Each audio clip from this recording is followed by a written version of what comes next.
আজকে তোমাদের সাথে একটি ইসলামিক গল্প শেয়ার করি।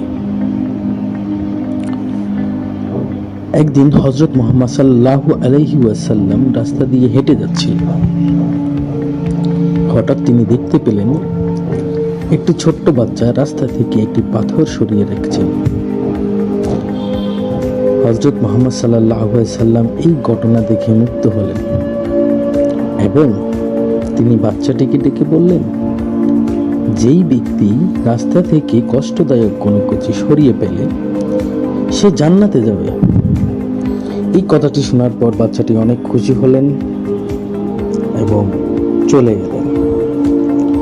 তো বন্ধুরা, আমরা এই ভিডিওতে শিখতে পারলাম যে একটি ছোট্ট ভালো কাজ আল্লাহর কাছে কিন্তু অনেক বড়। আমরা বেশি বেশি ভালো কাজ করি এবং পরের উপকার করি। এরকম অনেক ভালো ভালো ভিডিও পেতে আমার চ্যানেল সাবস্ক্রাইব করে রাখুন।